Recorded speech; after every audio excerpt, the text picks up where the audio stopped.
While this was happening, Paul would be preaching the gospel to these people, and because he wanted to elevate the gospel in their sight, he would additionally find work in many of the places that he visited. I don't think this happened in every place that he visited. It certainly did happen in Corinth, and that is that Paul was a tent maker, which would mean that he was probably involved in the foundational process of building a tent, kind of weaving goat's hair into tent walls. He probably also was involved in leather work. It might have been one or the other or both. But Paul would work in that way to support himself. And I think, I'm going to guess that a lot of the discipleship that he did would occur while he was working.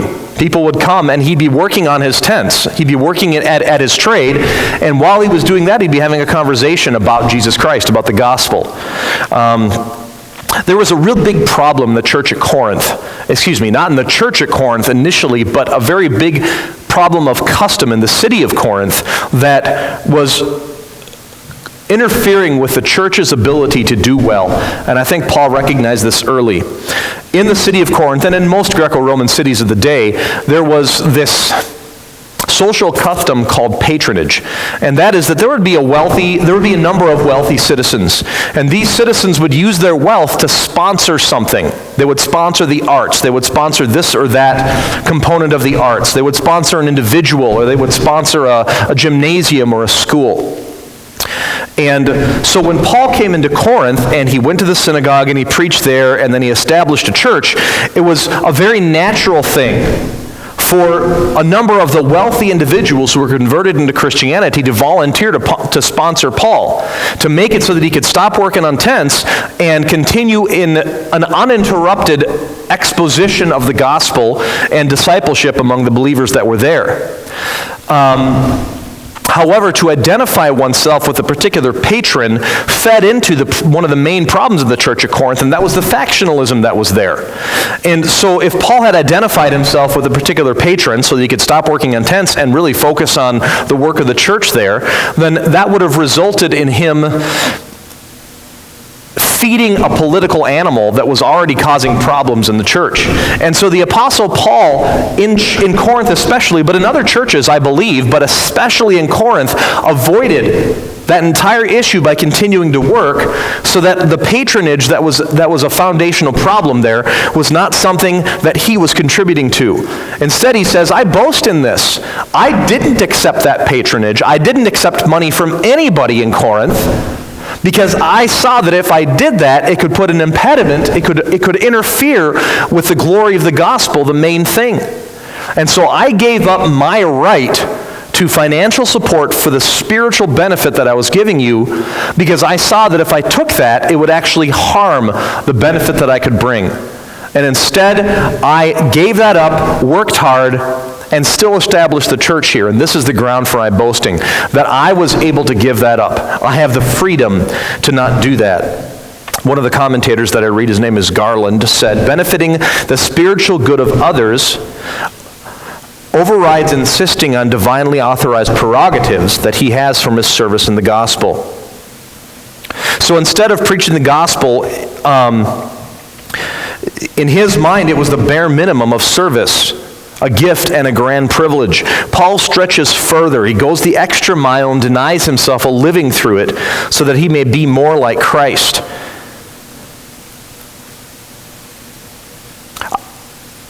I also think that it's pretty clear that while this was true in Corinth, this wasn't necessarily true of all the churches that Paul visited and all the churches that Paul established. And I'm not going to take the time to prove it because that's not what this message is about, but I want to mention it. In a number of his letters, Paul says, I am going to come to you, and then through your help, I hope to be sent on my way. Is he expecting a pat on the back as he walks out the gate? No, he's talking about money. He is. And so Paul did accept financial help from the churches that he visited. He did. But especially in the case of Corinth, and often when he was first establishing a church, Paul did not expect financial support and went out of his way to make clear that he was preaching the gospel free of charge. He wasn't a rabbi come to deliver a lecture for money. He was offering a free gift as it had been offered to him. As we move on here to the freedom of the gospel, let's read verses 19 through 23. Paul says, "For though I am free from all, I have made myself a servant to all, that I might win more of them." Paul sees a purpose in his liberty, in his freedom. He knows that he has no obligation to anyone but Christ, no duty to do anything except preach the gospel. But he uses this obligation and freedom to discard all of the other freedoms in his life in such a radical way so that he seems like a servant of all. Paul had all kinds of rights. He knew what they were. He grew up in a legalistic Hebrew society. He was a Hebrew of the Hebrews. As touching the law, he was better than anyone. He was zealous in his pursuit of Christianity for the sake of the purity of Judaism. And yet he didn't value those things anymore. He knew how to be around the Jews.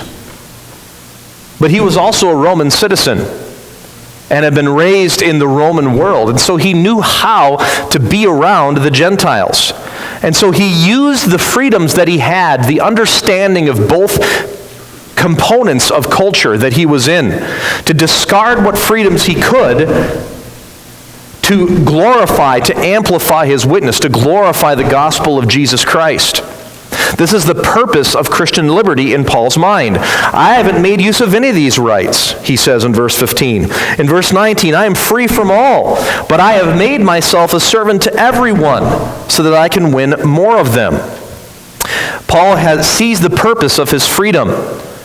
And then he shares his plan in verses 20 and following by saying, I became like a Jew to the Jews, I became like a Greek to the Greeks. To the weak I am like the weak. I become all things to all people so that by all means I might save some. Paul will give up all kinds of Greeky things that are his right to preach the gospel among the Jews. And Paul will give up all kinds of Jewy things to those so that he can preach the gospel among the Gentiles.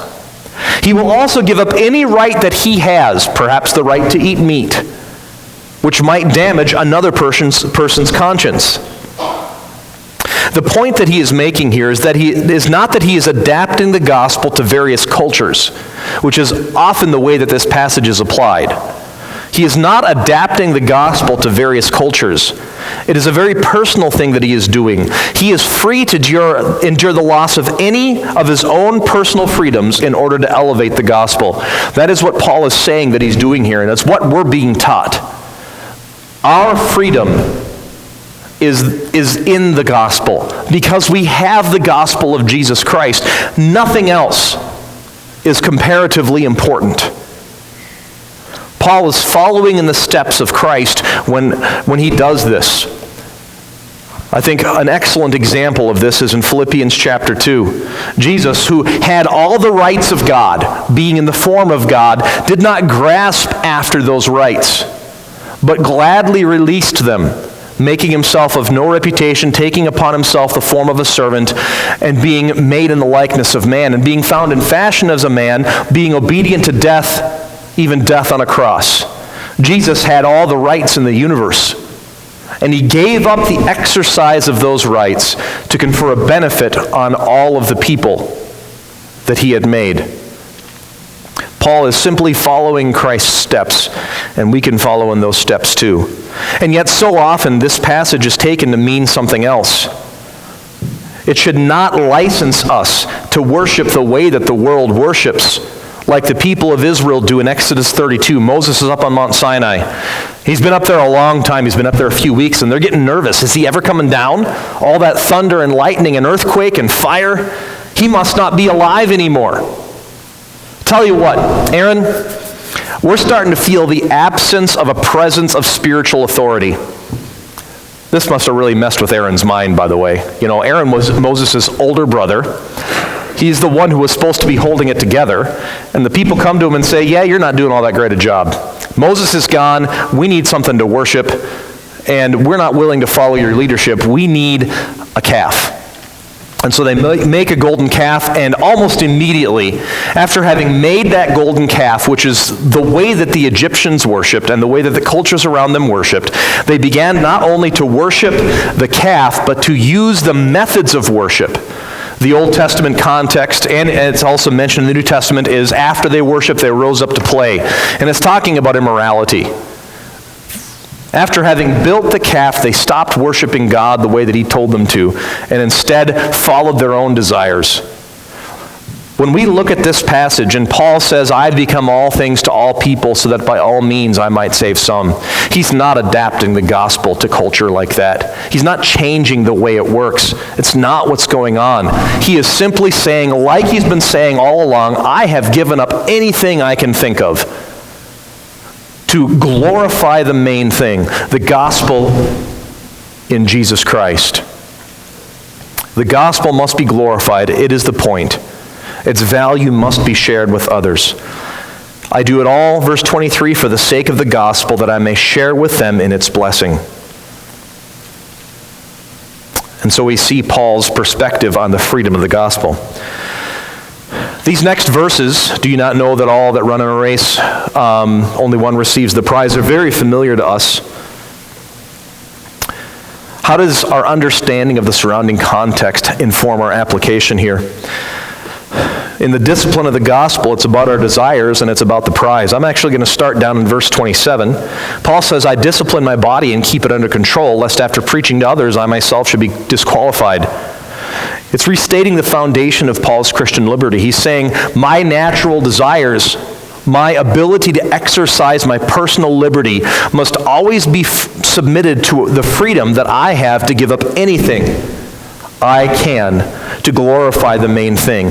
This is my Christian liberty. I discipline my body. I keep it under control so that when I am preaching from a consistency that glorifies Christ, because I know that even I myself, could be disqualified if I do not make a habit of disciplining myself, of being self-controlled. Then I am going to disqualify myself. Now, Paul is doing something here that gracious teachers often do, and that is that when they want to challenge the people that are listening to them with something important, what they do is they apply it to themselves instead of accusing the people that are listening to them or reading their letter. You know what I mean? So Paul here is saying, I discipline myself because I could get disqualified. And what this is designed to do, especially by Paul here, Paul's the quintessential missionary. Who's better than him? Who is more dedicated to Christ than the Apostle Paul? Paul is saying, I could be disqualified. I am working constantly to suppress the desire that I have to exercise my liberty in a selfish way, because if I get used to doing that, I will be disqualified from ministering the gospel, and that's the main thing, and I don't want to miss the main thing.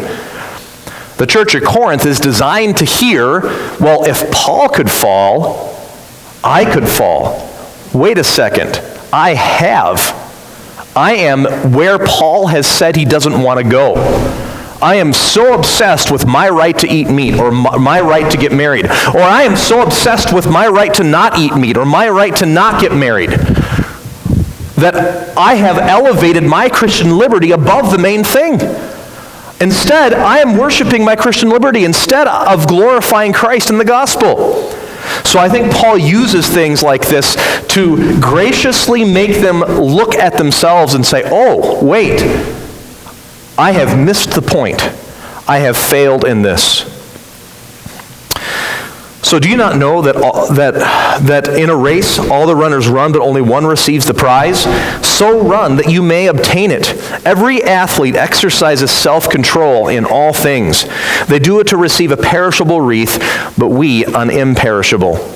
You know, serious athletes, and when I think serious athletes, I'm thinking especially some of the more stringent, some of the more difficult sports that are exercised in the Olympics. The example that comes to my mind is the marathon runners. Every moment of their day, months before they run the marathon, when they wake up, how they behave right after they wake up, what they eat at various times of day. Every single thing that they do or don't do is all pointed at that one race, at that one run. There's nothing else that they focus on except that one thing. Everything in their life is pointed at that.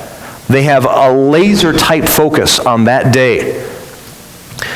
Every athlete exercises self-control in all things.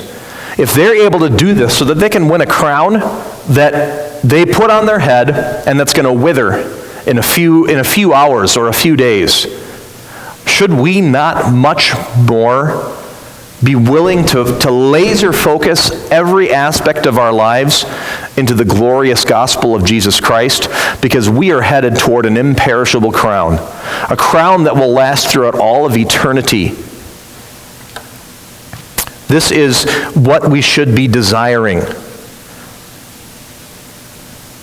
So it's about our desires. It's also about the prize. And of course, I think we're probably familiar with the various athletic competitions that the Greeks were very fond of doing. The one that we're most familiar with because it's lasted down through the centuries is the Olympics. But there was another popular athletic competition called the Isthmian Games. And that was actually sponsored and celebrated by the Church of Corinth. And so when Paul uses this analogy here, he's talking about an athlete running and he's focusing everything into it. The people at the Church of Corinth would totally have identified with it. I think anyone in the Greco-Roman culture would have identified with it, but especially the people at Corinth. They understood exactly what he was talking about because there were gymnasiums, clubs for athletes in the city of Corinth that did these sorts of things. It was a very public exercise. Now, this familiar analogy can be a little misleading if we're not careful. Paul is not saying that the Christian life is a competition, that only one of us is going to win the prize. Because Jesus already ran before us. If anyone wins the prize, it's him. So it's not that the Christian life is a competition, or that Jesus, having won the prize, shares the prize with the people that run like he did. Paul simply tells us here, you know that guy who disciplined himself and had such talent that he won, and all the other guys, they didn't? Run like that guy. Imagine the discipline, the excellence that he had to exert, the sacrifices that he made. Imagine everything that he did and that he didn't do over the last year, so that when he got to the starting line, he would also be the first one at the finish line. Run like he ran. Live like he lives. In sports, some coaches call this leaving it all on the field.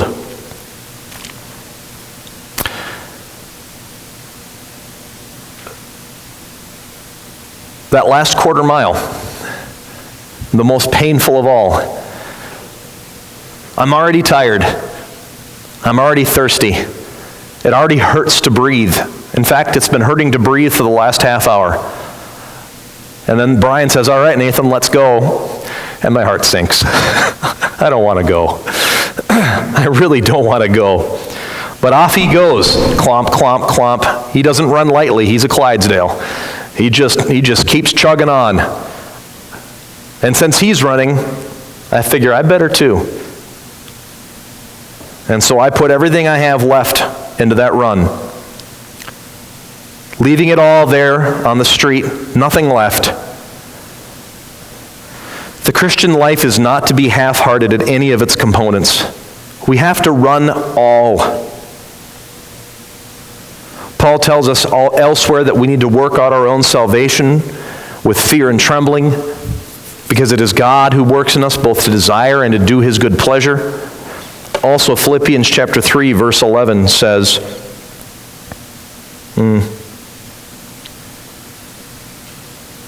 Let's start in verse 8.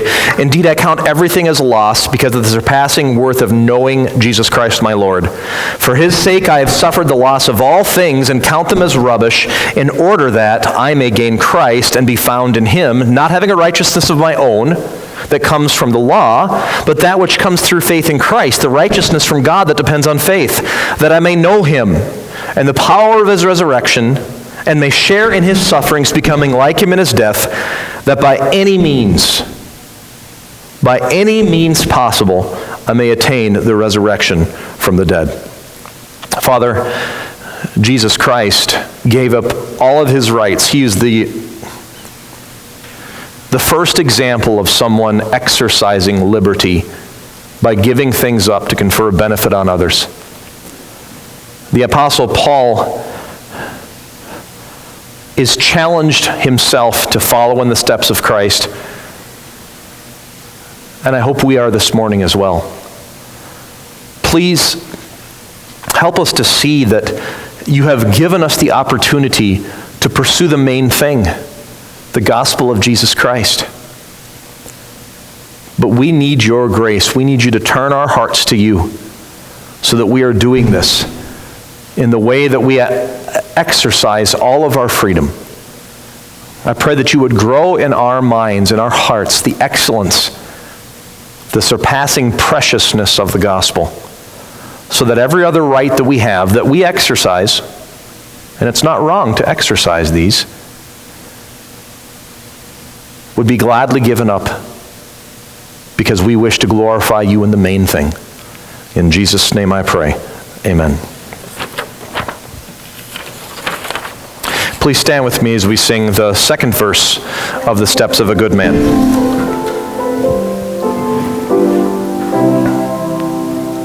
Oh, thou